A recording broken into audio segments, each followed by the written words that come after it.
Class 7 অধ্যায় 8 মাটি দূষণ।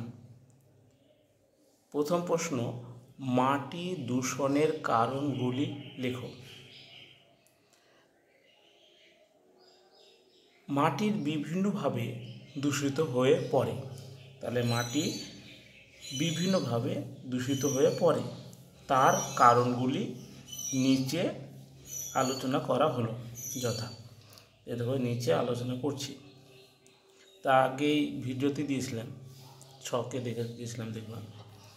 প্রথম হচ্ছে অধিক শিল্প উন্নয়ন। বলছি বেশি পরিমাণে যদি শিল্প করে ফেলা হয় তাহলে কী হবে, শিল্প থেকে অনেক আবর্জনা সেটা মাটিতে মিশবে আর মাটি দূষণ নষ্ট হবে। তো দেখে নিই, শিল্পজাত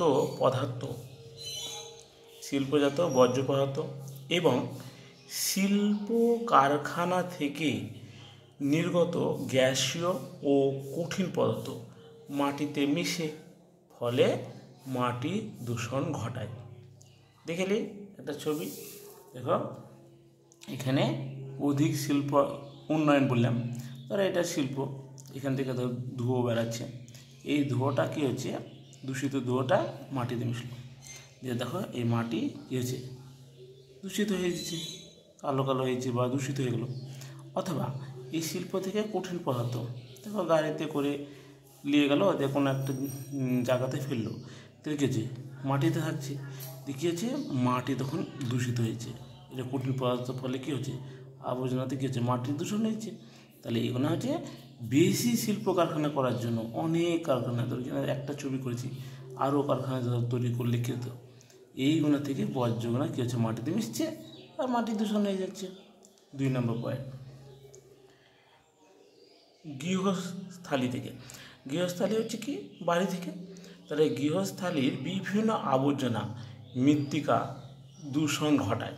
যেমন ধরো একটা দিয়েছি, বাসন ধোয়া নোংরা জল, কাপড় কাচা নোংরা জল ইত্যাদি।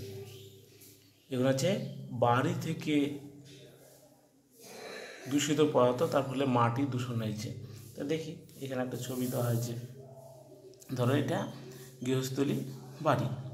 তাহলে কী হচ্ছে, কোনো কিছু জিনিস ফেলছি, যেমন সবজির খোসা মশা যা ফেলি, মাছের আঁশ, যেমন এখানে ডিমের খোলা, মাছের আঁশ, এগুলো ফেলে দিচ্ছি, তাহলে মাটিতে মিশছে, তাহলে মাটি কী হয়েছে, মাটি দূষণ হতে লাগছে, মাটি তখন দূষিত হতেছে।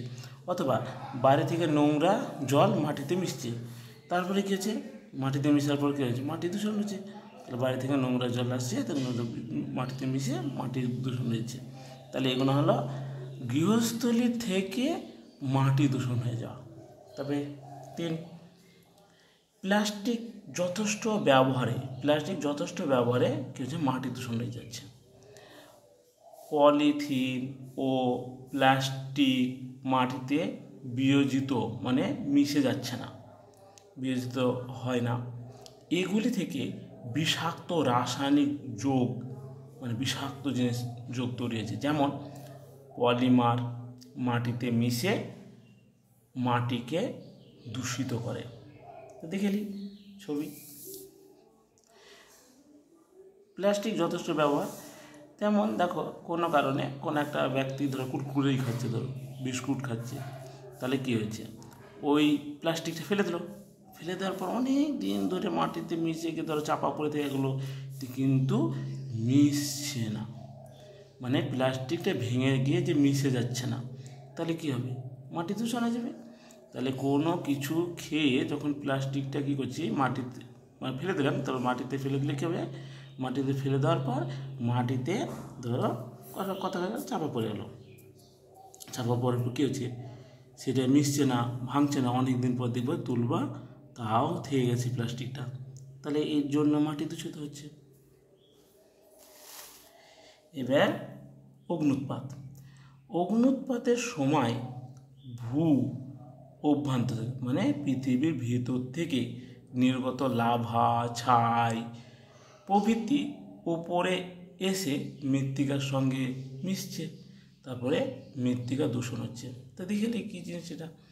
তাহলে এটা হচ্ছে, দেখো এটা হচ্ছে আমাদের পৃথিবী, এই উপরটাতে ধরো আমরা বসবাস করি, এ দেখো ধরো বাড়ি, ধরো জল। এবার এই পৃথিবীর ভিতরে আগুন রয়েছে, তরল উত্তপ্ত গ্যাসীয় আগুন রয়েছে, সেটা পৃথিবীর বাইরে যখন বেরিয়ে আসছে না, তখন সেটাকে অগ্ন্যুৎপাত বলছি। এবার এগুলো তখন কী হচ্ছে, এই মাটিতে মিশিয়ে মাটি দূষণ করে দিচ্ছে। এবার এগুলো যখন অনেক কিছু নোংরা জিনিস বেরিয়ে আসছে না, সেগুলো ছাই এগুলো এসে মাটিটায় মিশে গিয়ে মাটি দূষিত হচ্ছে। তাহলে এই হলো অগ্ন্যুৎপাতের ফলে মৃত্তিকা দূষণ। আর এইটুকুই, মানে আর কিছু বলছি না। তাহলে মাটি দূষণের কারণ এখানে 4টে ব্যাখ্যা করেছি, এটুকু আছে।